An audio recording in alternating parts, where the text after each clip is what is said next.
Hello प्यारे बच्चों, मैं आदर्श त्रिपाठी एक बार फिर आपके सामने हाजिर हूँ एनर्जी कंजर्वेशन का मोस्ट इम्पॉर्टेंट टॉपिक लेकर।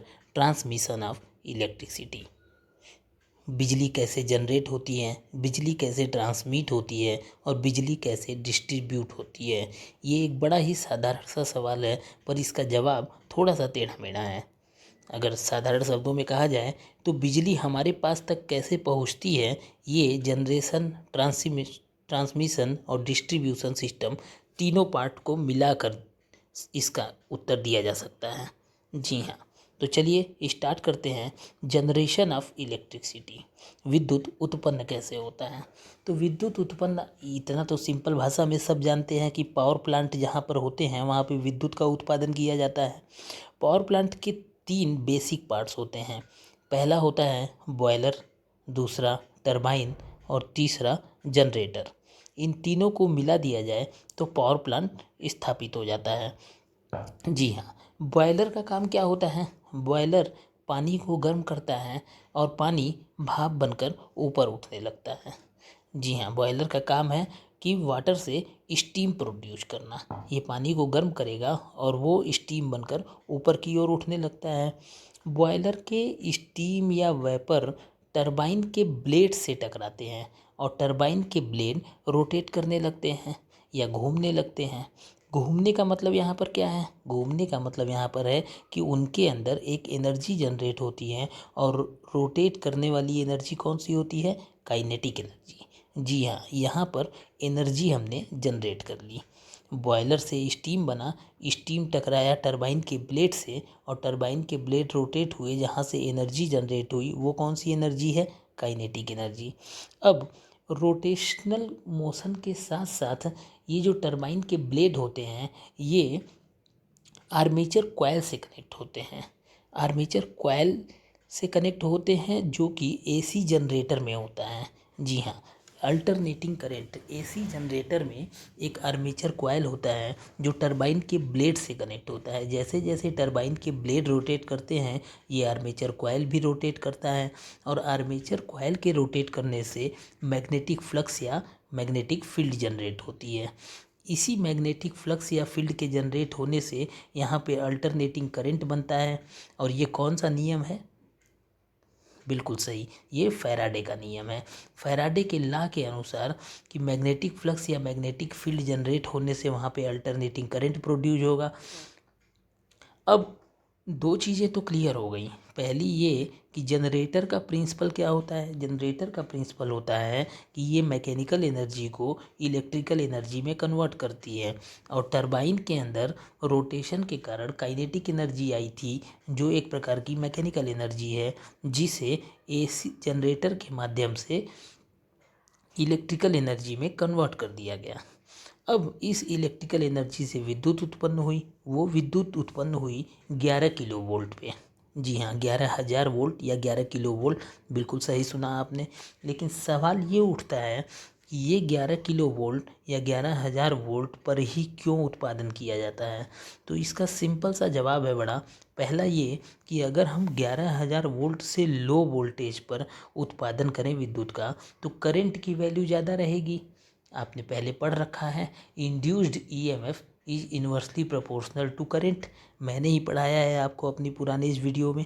जी हाँ, तो इसलिए 11,000 वोल्ट से लो वोल्टेज पर उत्पादन नहीं किया जाता है। और अगर हम 11,000 वोल्ट से हाई वोल्टेज पर उत्पादन करने लगे तो आग लगने की संभावना बढ़ जाती है। इसलिए 11,000 वोल्ट से हाई पर भी उत्पादन नहीं किया जाता है। अब यहाँ तक की बातें तो आपको समझ में आ गई कि पावर स्टेशन पे जो इलेक्ट्रिसिटी जनरेट हुई वो 11 किलो वोल्ट पे जनरेट हुई। अब यहाँ से ये इलेक्ट्रिसिटी को ट्रांसमिट किया जाता है ग्रिड सब स्टेशन तक। ग्रिड सब स्टेशन पे क्या होता है, ग्रिड सब स्टेशन पे स्टेप अप मेथड द्वारा ट्रांसफार्मर के माध्यम से 11 किलो वोल्ट के वोल्टेज को 132 यानी कि 132 किलो वोल्ट के वोल्टेज में कन्वर्ट किया जाता है। जी हाँ, 132 किलो वोल्ट के वोल्टेज में कन्वर्ट किया जाता है। अब 132 किलो वोल्ट क्यों किया गया। ज़्यादा एनर्जी ले जाने के दो तरीके होते हैं। ठीक, ध्यान से समझिए इस बात को। किसी भी जगह पे ज़्यादा एनर्जी ले जाने के दो तरीके हैं, या तो ज़्यादा वोल्टेज पर ले जाओ या तो ज़्यादा करंट पर ले जाओ। आपको पता है फार्मूला P=V/I। तो अगर, चलिए एक एग्जांपल के द्वारा समझते हैं कि अगर हमें 50 एक क्वांटिटी है, 50 पावर को कहीं से आउटपुट के रूप में लेना है, तो V और I में से मानते हैं हम V का मान रखते हैं 50, तो उस समय I का मान कितना रखना पड़ेगा, 1 रखना पड़ेगा। और दूसरा माध्यम ये है कि अगर हम V का मान 1 रखें तो I का मान कितना रखना पड़ेगा, 50 रखना पड़ेगा। इन दोनों माध्यमों में से हम पहले वाले माध्यम को प्रीफर करते हैं। जी हाँ, वोल्टेज की मात्रा ज़्यादा रखते हैं और करंट की मात्रा कम रखते हैं। क्यों? इसलिए क्योंकि जब करंट पास होता है ज़्यादा तो वहाँ पे हीट प्रोड्यूस होती है, और जूल्स लॉ ऑफ हीटिंग के माध्यम से, ये एक नियम है जो आप पढ़े हुए हैं क्लास 9th में फिजिक्स में। जी हाँ, करंट जहाँ से पास होती है वहाँ पे हीट प्रोड्यूस होता है, और आपको मैंने बताया है H होता है I²RT।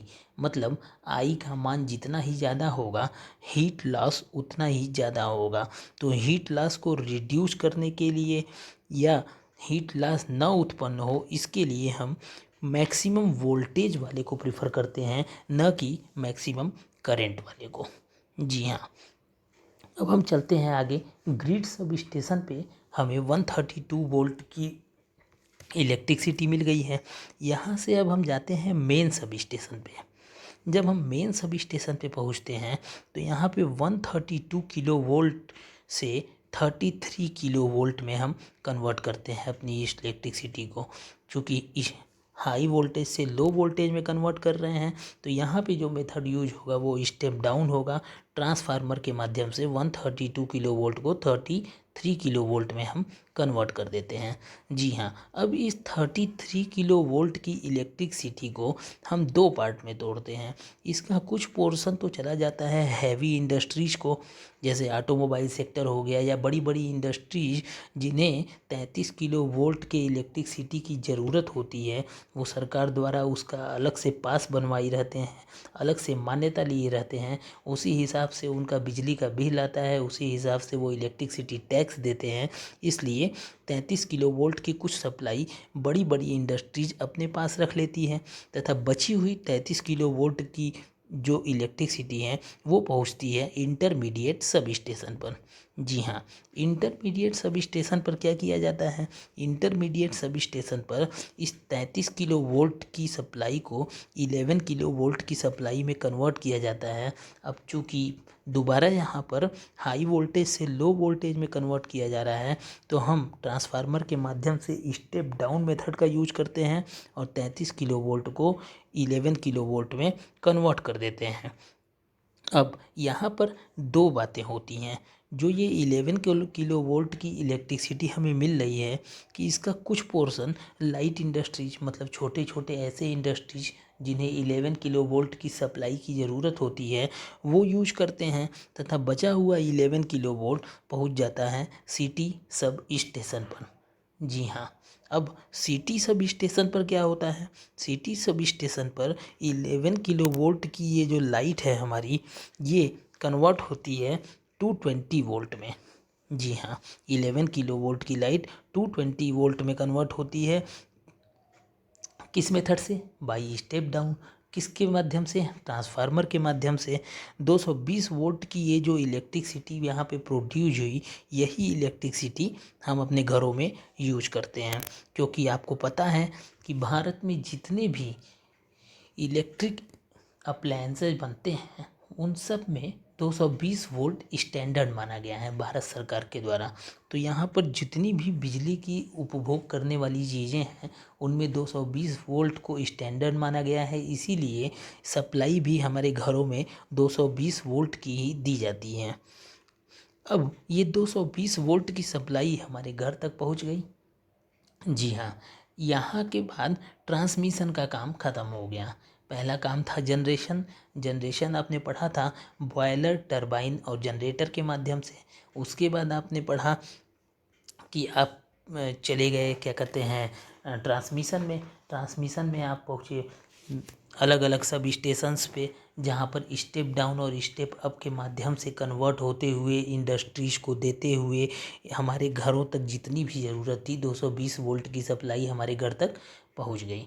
अब इस 220 वोल्ट की सप्लाई इलेक्ट्रिसिटी जो हमारे घर में पहुंच चुकी है, तो अब घर के अंदर हम पहुंच गए। इसके बाद की कहानी एक अलग कहानी है कि हमारे घर में 3 तार होते हैं। आपने हमेशा सुना होगा, बेसिकली कुछ स्टूडेंट्स या कुछ लोग इस चीज़ को अच्छे से जानते भी हैं कि पहला लाइन, दूसरा अर्थ और तीसरा न्यूट्रल। जी हाँ, अब लाइन, अर्थ और न्यूट्रल का हमारे घर में जो वायरिंग होता है सिस्टम, ये कैसे वर्क करता है, ये भी ट्रांसमिशन ऑफ इलेक्ट्रिसिटी का ही एक मोस्ट इम्पॉर्टेंट पार्ट है, जिसको मैं आप सबके साथ इसके नेक्स्ट पार्ट में या नेक्स्ट वीडियो में डिस्कस करूँगा। चलिए फिर मिलते हैं किसी और वीडियो में किसी और समय। Thank you.